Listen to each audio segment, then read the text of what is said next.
to maximize your investment strategies, to avoid the pitfalls, and make consistent, good decisions with your money. And I look forward to doing this show because I enjoy hearing your finance and investment questions. And big news today, in fact, probably the biggest news ever on the show, is that last night we surpassed a total of 50 million podcast downloads since it all began. And that's just podcast downloads. We go even further back with just a straight up radio show. But that was last night. And it's all because of you. Appreciate you all tuning in consistently and telling your friends about us and just growing our listener base, our audience, and our reach. So thank you to each and every one of you. Now, today I want to touch a bit on a learning lesson.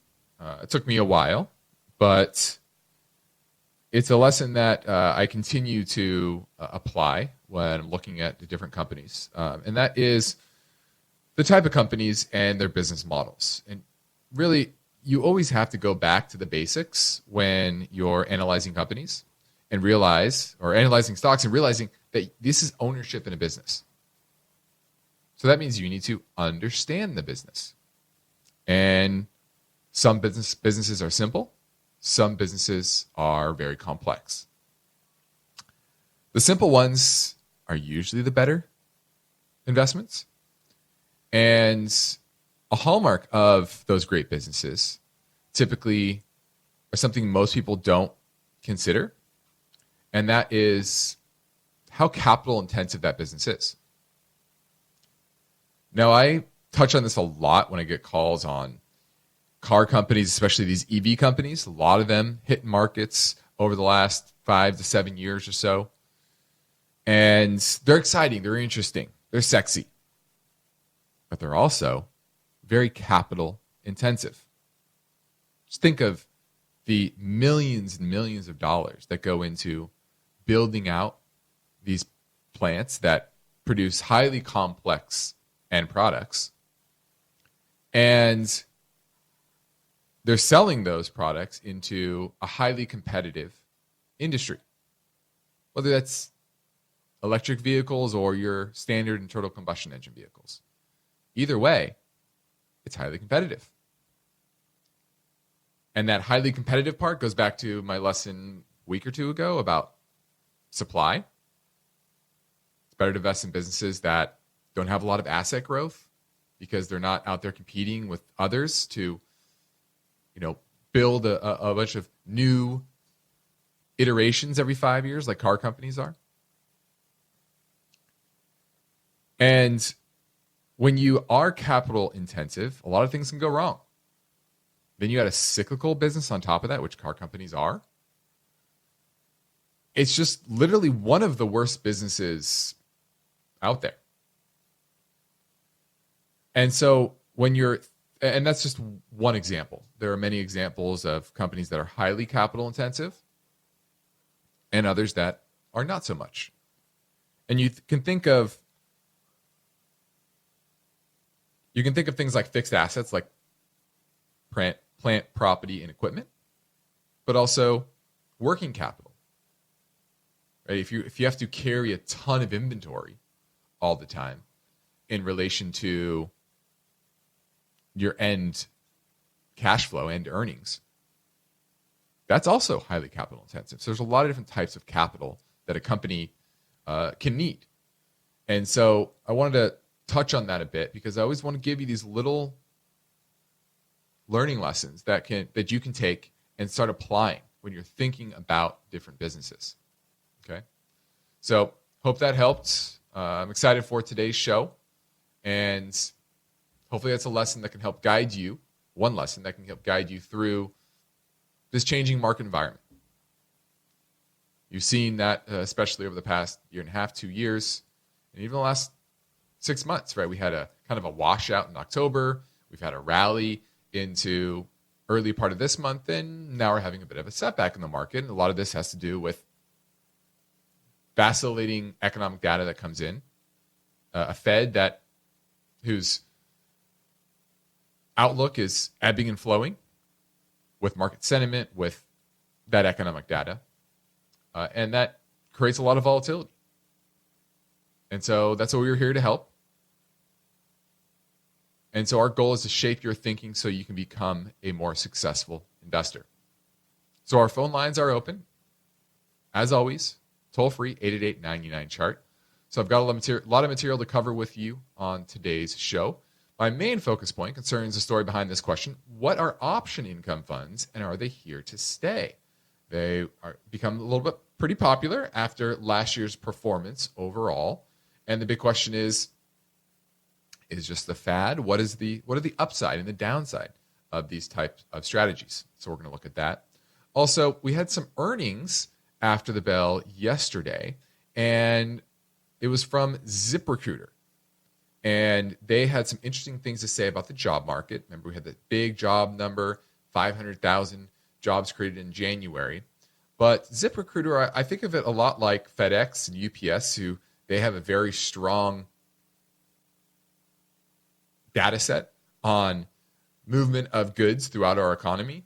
ZipRecruiter, the same thing. A lot of these online recruiting names, they have real-time data on company hiring practices, both large and small and medium. So what they said about the market or about the jobs market is going to be very interesting. So we're going to look at that. Also, office landlords are defaulting. So this is where probably the biggest risks in the credit markets are right now, is in that office market. So we're going to look at that. And then profitability. We are pretty much through earnings season. Let's take a look back at the fourth quarter and how did companies, not just earnings come in, but profit margins overall, because we all know that is a very important measurement as opposed to just simply that earnings per share. All right, so we're going to look at that. Also has some voice bank questions ready to play. One is on Taiwan Semiconductor and the other Blackstone Alternative Multi-Strategy Fund, and some iTunes review questions as well. So I have an action-packed hour for you today. And of course, we're taking your live calls at 888-99-CHART. Let's take a look at the market today. We had the S&P that was down about 6 points. We rallied kind of late in the day after, remember, yesterday's big sell-off. So a bit of a follow-through. Today was the Fed meeting, and not a whole lot of a surprise there. The market reacted a bit negatively, but the dollar, that was a bit stronger. You had the 10-year. That pulled back just a bit, down 3 basis points on the day. So nothing that I'm seeing is really saying this recent uptrend is broken. Credit spreads aren't really widening out. The dollar is gaining some strength, but it's not really powering through any major resistance points, which would be a worry for me if that was happening.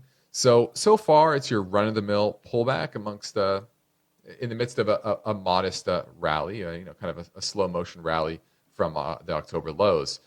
So that's where we're at today, and we obviously will keep you abreast on everything tomorrow. Now, the stock market is constantly changing, and I'm guessing that you have at least 1 or 2 finance investment questions that you'd like answered, and of course, we're here for them. So you set the agenda. My phone lines are ready for you to call right now on InvestTalk at 888-99-CHART. Get ready for a new KPP Financial Wealth Webinar, Value Investing, Positioning Your Portfolio for Profitability, Relative Price, and Dividend Payments. The Wealth Webinar will be a crash course on how to structure your value portfolios, providing real examples with assessment tools that KPP Financial uses every day to grow clients' wealth. The webinar will be anchored by KPP Financial CEO and InvestTalk host Justin Klein, and by KPP Financial Portfolio Manager Luke Guerrero. Mark your calendar for Wednesday, March 22nd from 2 to 3 p.m. Pacific Time. You are invited to a new KPP Financial Wealth Webinar. Be sure to tell your friends and family members it's free, and you can register now at investtalk.com. One of the most rewarding things I do each weekday is host the InvestTalk podcast. I truly enjoy helping investors, and I know that every question counts and every answer I provide will be unbiased. You, the caller, get to chart the course for each InvestTalk podcast. Call with your questions anytime, day or night, 888-99-CHART. Hi, Stephen, Justin. This is Tim from LA. I have a 401k at my work, and the only mid-cap fund they have there is the Vanguard mid-cap index fund. I was wondering what your thoughts were on this fund. Currently, it's 20% of my portfolio, and the other 80% is in a S&P 500. Let me know your thoughts. Thank you. Bye. Are looking at the Vanguard Mid-Cap Index Fund. Now, the good thing is this is very low fee, 5 basis point expense ratio, so that's good. And longer term, mid-cap is kind of the best risk versus reward. Now, small caps outperform over the long term, but mid-caps tend to be a lot less volatile. And so that's a good place to be, kind of happy medium between those mega caps and pretty volatile small caps. Now, if you look at the breakdown of the sectors here, you still have about 17% in technology, a bit high for my liking, 13% industrials, which is good, 5.7% in energy, would like that to be a bit higher, basic materials at 5%, I'd also like that to be a bit higher. So an improvement over the sector allocation within the larger cap indices like the S&P, but still good, right? So I know it's in your 401k, you probably don't have a lot of options. Morningstar has this as 4 out of 5 stars. So it'd be pretty good, right? Low fee, you get broad base exposure, both growth and value type of names. So it's good. Would I like it to be more, to lean more on the value side? Absolutely. Would I like you to be able to have this in an IRA and pick from a larger data set of funds and individual securities? Absolutely. But being limited within your 401k, it's not the end of the world. It's a pretty good place to allocate a lot of your assets, especially if you're relatively young, you're aggressive. This is a good place to be. Thanks for the call. That was Vanguard Midcap Index, VIMAX. Now let's touch a bit on some different types of funds, and that is in regards to option income funds. And these are basically covered call strategies. And I'm not sure if you know what a covered call strategy is, but basically you're buying a security and you're selling upside call options on that security to produce more income. And that mellows out the volatility, but it can limit the upside if the market's really roaring higher. Now, this was kind of all the rage in the 80s, okay?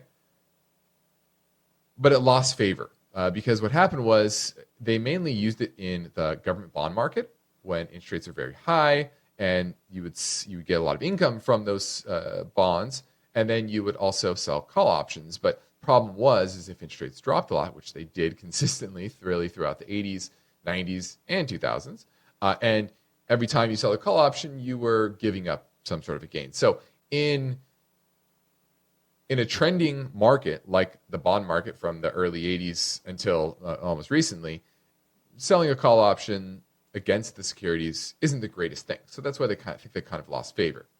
But just to pull back here, option incomes funds, once again, they own the underlying stock and they sell call options against those equity positions. And then they take those premiums that they're getting from the call options and they distribute to shareholders.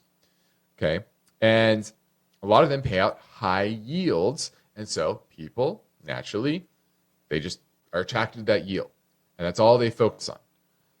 Reality, the yield is, is it a yield? Is it just a short-term capital gain? What is it exactly? It's hard to really classify, to be honest with you. But after the break, I'm going to break down all of these type of funds and kind of the pros and cons, because with everything, there are things that are great about it, and there's drawbacks as well. Now, we're moving into a break. My phone lines are open, waiting for you. So give us a call now on InvestTalk at 888-99-CHART.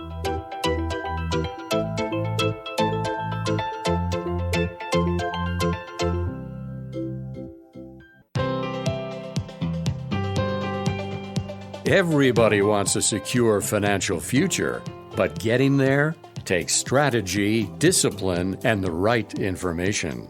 That means you'll have finance and investment questions.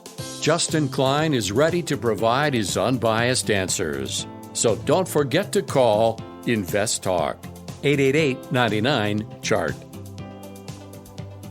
Now, before the break, I touched a bit on what these option income funds are, basically covered call strategies. And they did very well during this recent downturn, especially if you look at them compared to a lot of other types of funds.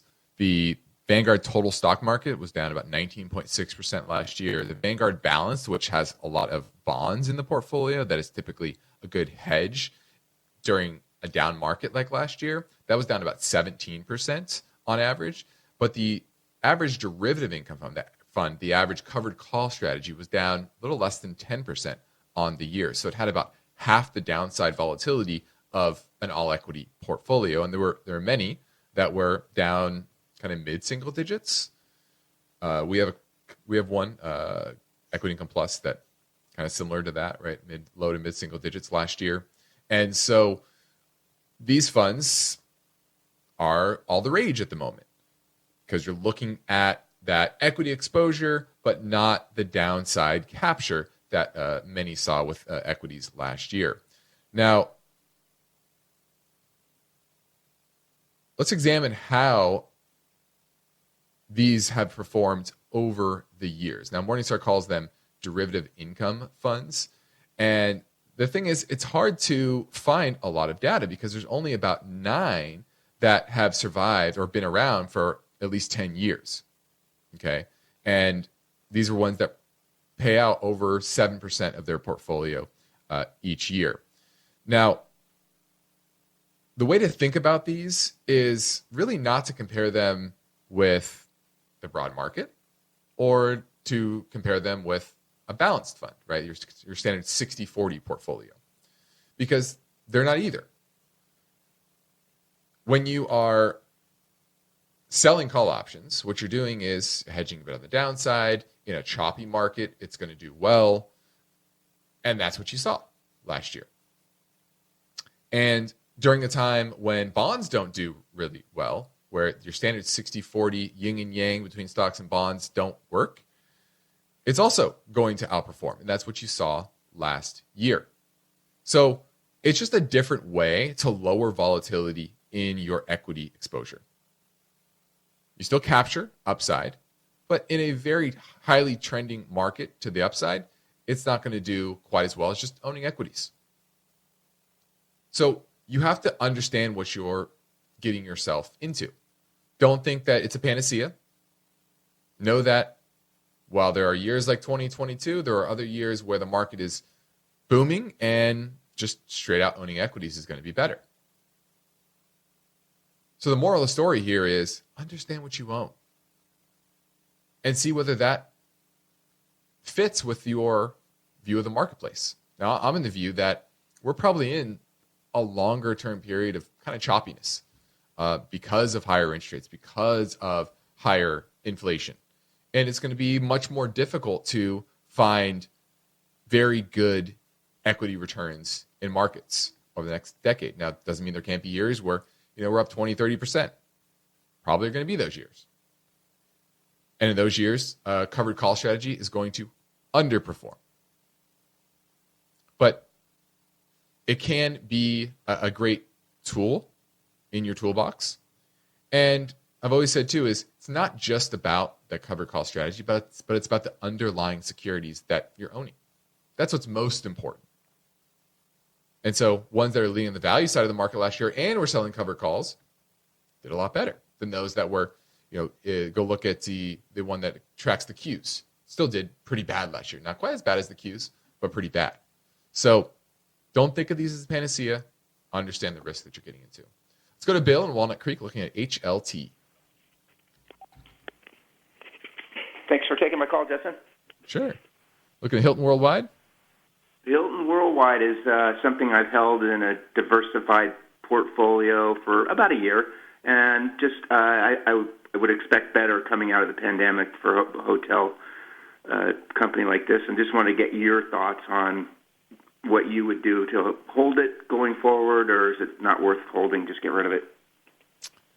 Well, it looks pretty rich, if you're asking me. And it's supposed to make $5.70 this year at $144 per share.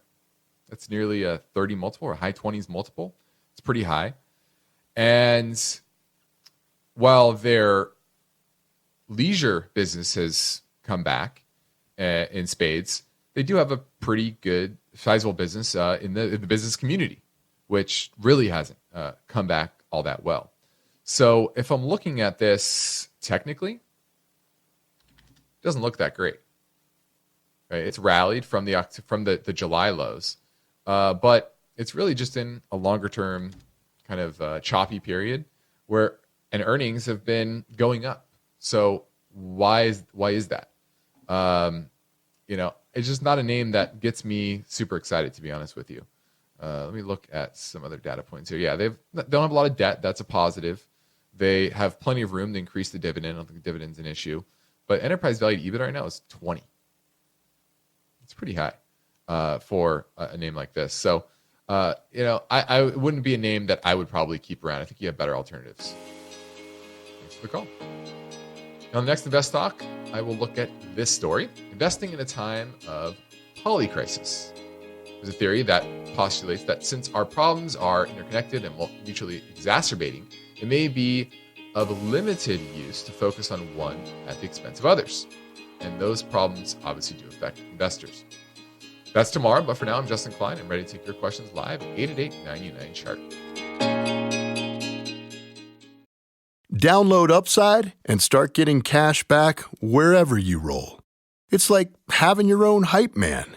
Get an average of 17% cash back at restaurants. Oh, it's dinner time. Average of 13% on groceries. Get those groceries. 10 cents per gallon average cash back on gas. It's go time. Plus, cash back at participating convenience stores too. Stacks on stacks. Users can earn hundreds of dollars a year, 3 times more than other apps. Upside, show me that money. All right, we get it. It's easy. Just sign up for the free Upside app and start getting cash back for doing you. Download the free Upside app and use promo code DOYOU10 for an extra $10 cash back on your first purchase of $10 or more. That's promo code DOYOU10 for an extra $10 on the free Upside app. Get cash back for doing you with the free app from Upside.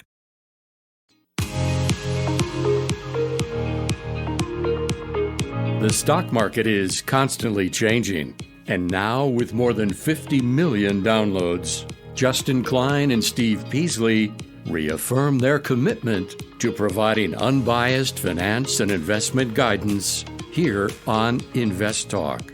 888-99-CHART. Let's go to Mac in Cabo San Lucas. I just got back from there. I know it's pretty warmer than here, that's for sure. And you're looking at Foot Locker, correct? That's correct. Okay. Do you own it or looking to buy it? I own it, and I'm up quite a bit. And I was wondering if I should hold it or, I don't know, looks like support's at 40.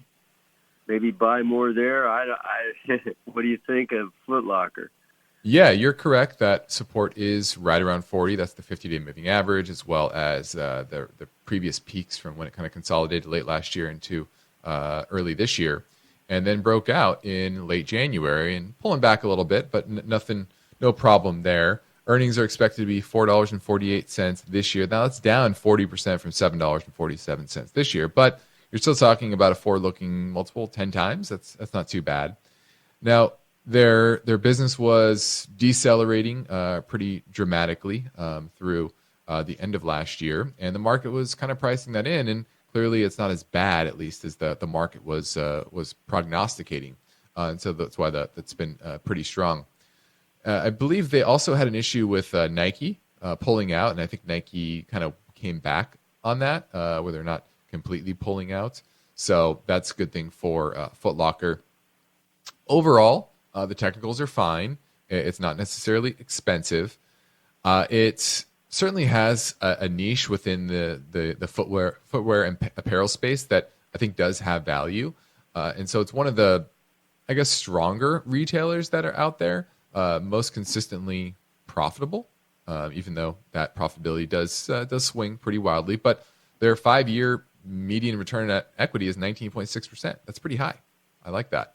So I'm going to give this one a thumbs up. I would hold it for now, as long as the technicals remain strong, which they do. I would just continue to hold it. And you're right, there is support right around $40 per share. I have a technical question. Sure. Could that be considered a cup and handle from like the middle of September, starting out the cup, and the handle through like the beginning of the year?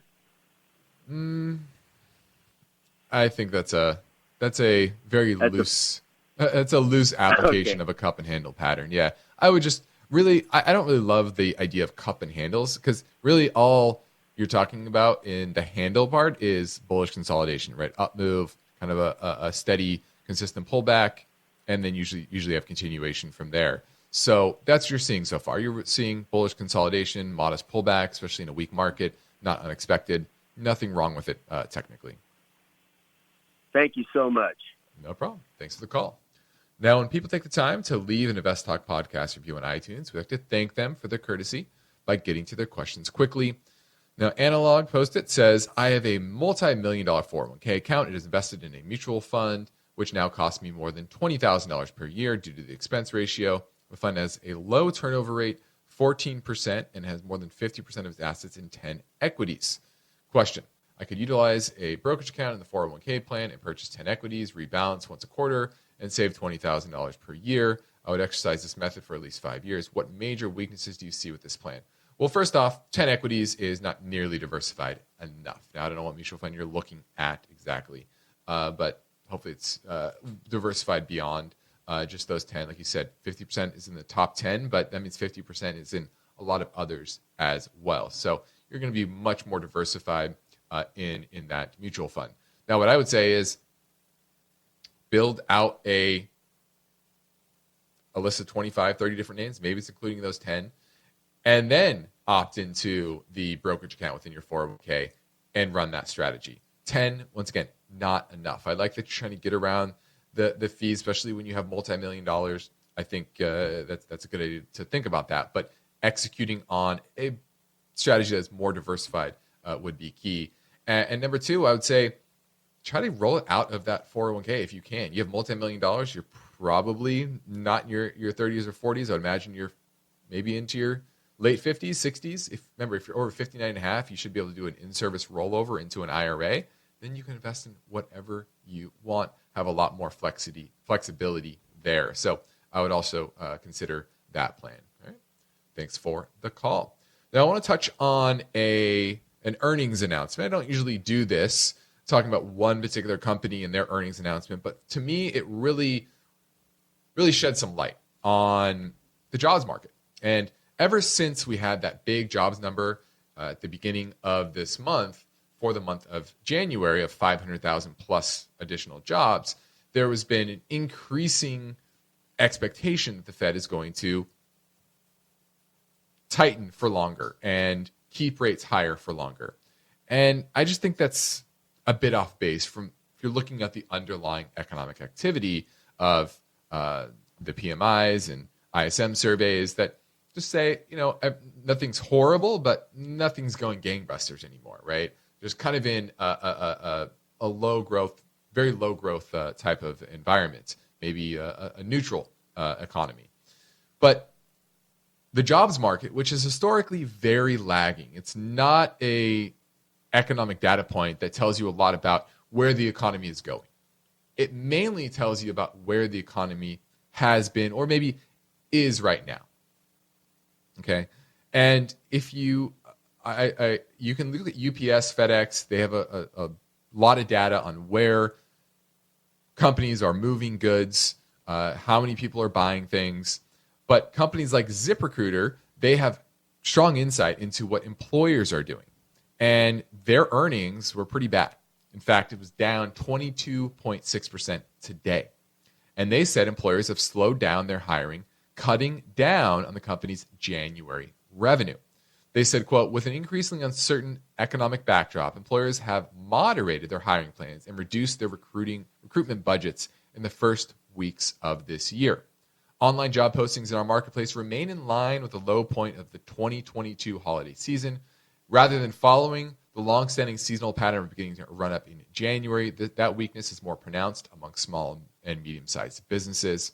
And they see January revenue down 15% year over year. They see first quarter revenue down between 20 and 23% year on year, and full year company revenue guidance between down 13 to 15% from last year.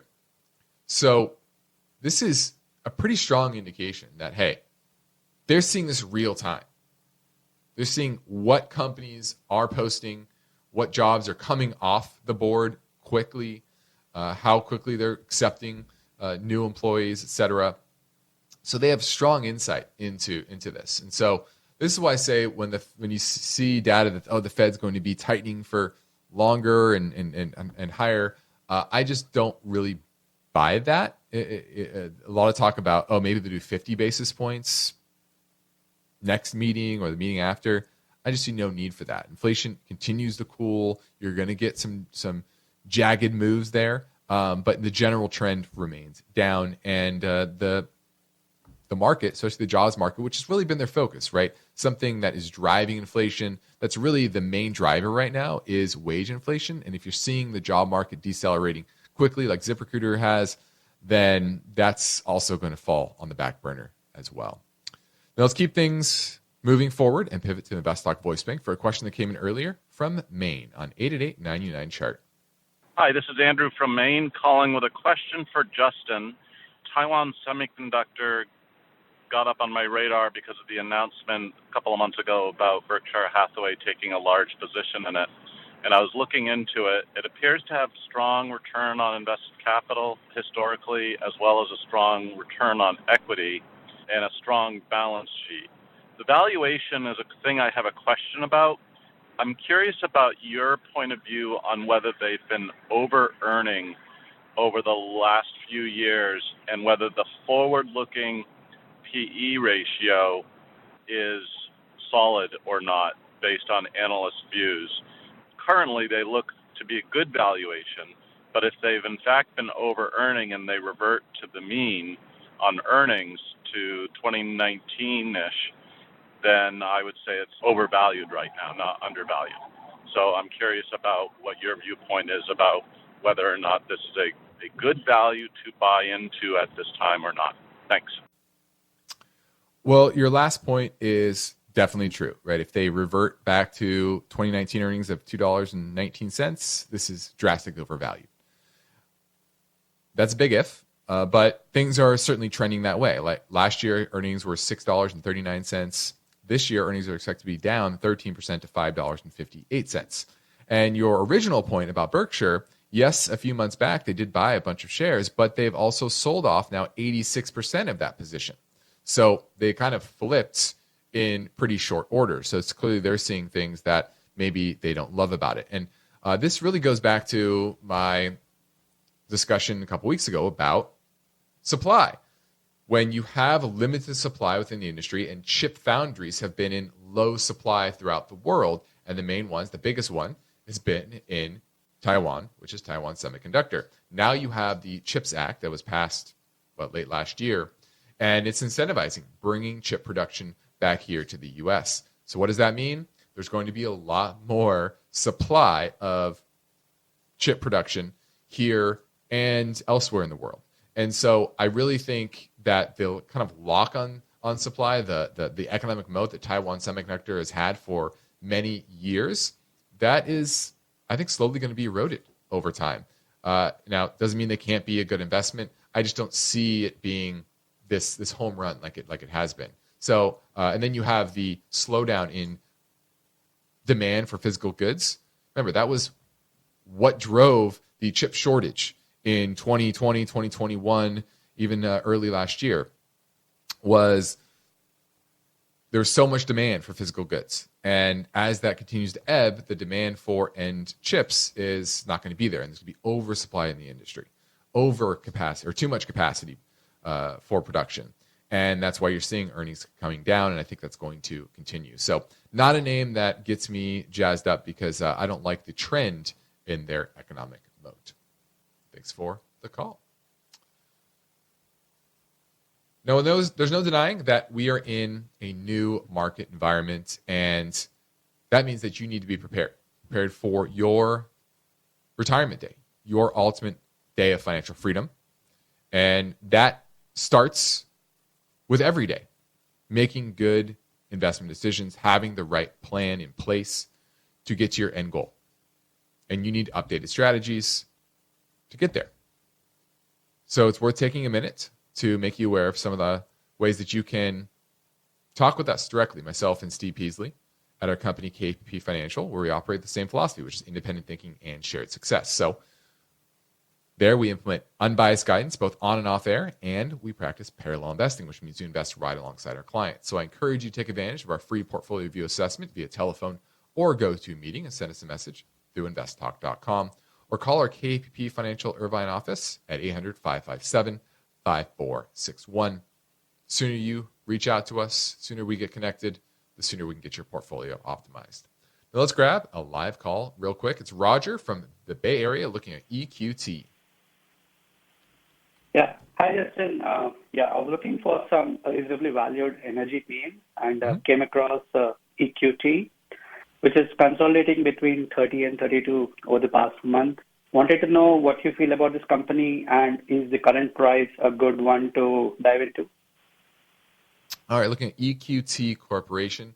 This is an independent natural gas producer, mainly out of the Marcellus and Utica shale basins in the Appalachian Mountains in the eastern United States. That's where a lot of our natural gas supply comes from. And so they're going to be highly correlated with where natural gas prices are going. And obviously natural gas prices recently have come down. And so the equities have come down. This is peaked out late last year around 52. Now we're down to about 32. Earnings, though, this year expected to be $4.22, up 36% from last year. Next year, another 40% increase in earnings to $5.90. So if they actually hit that, that's pretty cheap, right? You're talking about a 5 forward-looking multiple. So I like this name. It is near some major support here, right around $30 per share.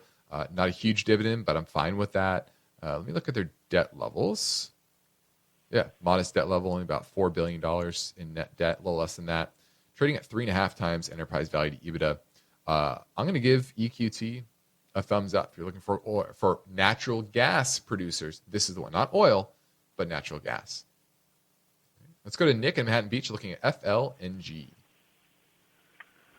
Hi, I'm calling in about this company in the same vein, natural gas. It's a transporter. They have like a fleet of ships that transports LNG around the world. Mm-hmm. And I think it would be a good bet given that the Nord Stream pipeline has been effectively destroyed by, it looks like, the U.S. Navy. So these guys could pick up the slack, and I think they'll profit. And they've got very strong numbers to boot historically. So I wondered what your thought would be a good price to buy it at. Yeah, this is Flex LNG, and you're right. They transport liquefied natural gas worldwide, and mainly this is a big beneficiary of the Ukraine war and the fact that they need to import a lot of natural gas, mainly from here in the United States. Now natural gas here is pretty cheap, so doesn't shock me that they're doing well.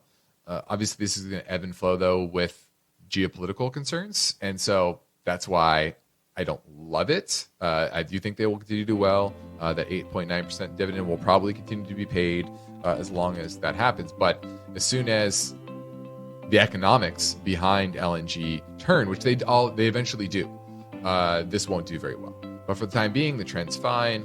You can stick with it. But this isn't a name that you buy long term. This is more for a trade during this geopolitical time. Now, this is InvestTalk. I'm Justin Klein, and we're heading into our final break. So get your questions in now at 888-99-CHART.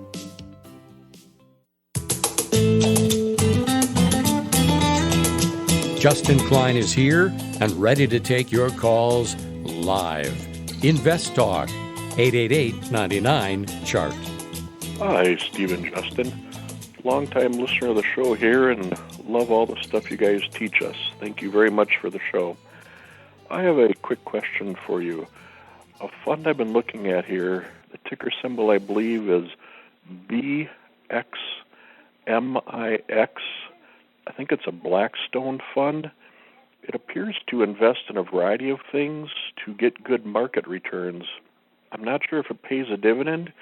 Do you guys know much about this fund, or I'll listen on the show for anything you can tell me about it, really. I'm wondering if it would be a good investment because it does invest in a wide variety of things to get stable returns, but I can't find a lot of things about it when I do research for it, so I'll wait to hear from you on the show, and hopefully I can learn some more about it. And I'm wondering if this would be something you guys would ever consider investing in. Thank you for your help. Have a good day. All right, this is the Blackstone Alternative Multi-Strategy I Fund. BXMIX is the symbol. And the first thing that stands out is the expense ratio, 3.21%. Yeah, let me state that again. I know that sounds weird, but it's true. The expense ratio is 3.21%. So the answer to your last question is, would we invest in this? Absolutely not. Right? 3.2% for any fund is extremely high, much less a mutual fund. Now, this is investing in multi-strategy, a lot of hedge funds. It's basically what you're getting exposure to. You're getting broad exposure, probably fairly diversified. You are 34% U.S. equity, 7% non-U.S. equity, 21% fixed income, 17% other, 18% cash. So you're getting charged 3.5% on a lot of cash. So just very spread out. Let's look at the performance with that 3.2% yield. Not yield, excuse me, expense ratio. There is no dividend, zero dividend. Year to date, it is yielding about 1.3%. Not great, considering the market is up much more than that. Last year was down only 4.6%. So I guess you could say it was good last year compared to an all equity portfolio, but it should be, right? It has a lot of cash and other types of investments. For 2021, though, only at 5.2%.